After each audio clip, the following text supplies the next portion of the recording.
ये देखिए, जब मुख्यमंत्री का भी समय आया था मुख्यमंत्री चुनने का, तब भी इस तरीके की कश्मकश चली थी और एकनाथ शिंदे जो मुख्यमंत्री रहे थे, वो बिगड़े हुए दिखाई दे रहे थे जब उनको डिप्यूटी सीएम की जगह दी थी। ये भूल गए थे कि एक sitting chief minister Devendra Fadnavis ji भी जब उनकी पार्टी का निर्देश आया, वो डिप्यूटी चीफ मिनिस्टर की उन्होंने जवाबदेही निभाई।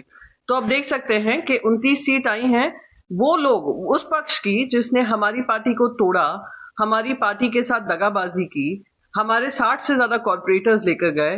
मुंबई की जनता ने उनको आईना दिखाया, उन्होंने बताया कि कौन सी सही शिवसेना है। अब वो मांग कर रही है, क्योंकि भारतीय जनता पार्टी 78 सीट पे रह गई है, उनके पास पूर्ण बहुमत नहीं है, तो इस तरीके की आर्म ट्विस्टिंग करेगी। पर हकीकत सभी जानते हैं, Bharatiya Janata party single largest party emerge होकर आई है, महाराष्ट्र में भी सिंगल लार्जेस्ट पार्टी इमर्ज होकर आई है। तो ऑनेस्टली एकनाथ शिंदे के पास कोई ऑप्शन नहीं है but to go along with the BJP. अगर उनको ये महायुति में, ये महाझूठी गठबंधन है, उनको उसमें साझेदारी जिम्मेदारी निभानी है। जिम्मेदारी तो कम निभाते हैं, पर जो पावर की जो मंशा है वो स्पष्ट दिखाई देती है।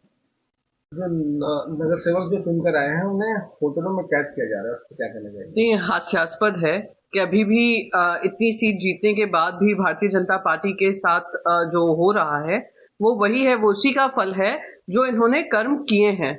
वही आज होटल्स के माध्यम से दिख रहा है, वही होटल की राजनीति, रिजॉर्ट पॉलिटिक्स दिखाई दे रही है, जहां पर एकनाथ शिंदे जी ये समझ गए हैं कि जो उनके जो 29 कॉर्पोरेटर हैं, उनको सबसे पहले भारतीय जनता पार्टी उनके पीछे पड़ेगी, क्योंकि वो भारतीय जनता पार्टी भी जानती है और खुद एकनाथ शिंदे जी जानते हैं, ये 29 कॉर्पोरेटर भी वो हैं जो अपना दल बदलने को तैयार होंगे। वो सिर्फ एक मकसद से उन्होंने उस चुनाव चिन्ह पे लड़ाई लड़ी है, क्योंकि वो भारतीय जनता पार्टी के साथ गठबंधन में है।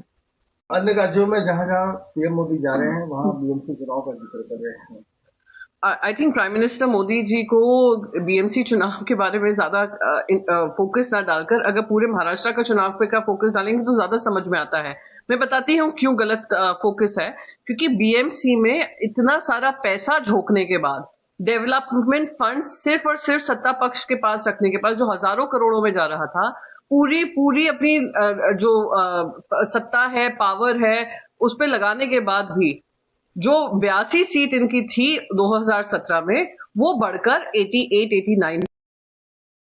तो गलत एक एग्जाम्पल है। दूसरी चीज कहूंगी कि अभी भी सिंगल लार्जेस्ट पार्टी बनी है, पर सिंपल मेजोरिटी उनके पास नहीं है। तीसरी बात, वो बार बार बीएमसी पे फोकस डालकर वो इस पे भी फोकस डाल रहे हैं, कैसे एकनाथ शिंदे अपने कॉर्पोरेटर्स को होटल में बिठाकर इनको आर्म ट्विस्ट करने की कोशिश कर रहे हैं। वो ये भी बता रहे हैं कैसे वो खींचातानी शुरू हो गई है, 2.5 साल किसका मेयर रहेगा, किसका नहीं रहेगा, कौन सी कमेटी में कौन बैठेगा, कितने लोग बैठेंगे। तो ये बहुत ही गलत फोकस है। बल्कि मुंबई ने दिखाया है, मैं अपनी तरफ से मैं ये कहूंगी, मुंबई ने ये जरूर दिखाया है कि आप हमारी पार्टी का चुनाव चिन्ह ले सकते हैं, पार्टी का नाम हमसे खींच सकते हैं, पूरे पैसे झोंक सकते हैं, आप कोशिश कर सकते हैं हमारी जो अस्तित्व है कि हम किसी भी तरीके से साम दाम दंड भेदन का अस्तित्व खत्म करने की कोशिश करेंगे। पर मुंबई की जनता हमारे साथ खड़ी हुई है।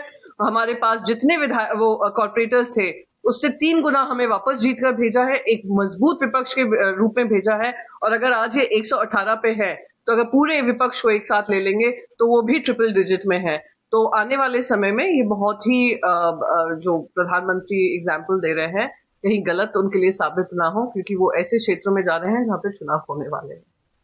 काफी मैसेजेस वायरल हो रहे हैं कि अगर शिंदे और ठाकरे एक साथ आते हैं और महापौर बनता है तो उससे कोई दिक्कत नहीं, देखिए, जिस तरीके से शिंदे का इस्तेमाल कर कर पूरा षड्यंत्र रचा गया, हमारी पार्टी को हमसे छीना गया, हमारे पार्टी चिन्ह को हमसे छीना गया, और हमें एक नए सिंबल के साथ इन्होंने पूरी कोशिश की, जोड़ तोड़ की। तो उस समय पर उद्धव जी बहुत स्पष्ट हैं कि किसी तरीके का जिन लोगों ने दगाबाजी की है, उनके साथ सत्ता में बैठना हमारे लिए कबूल नहीं है।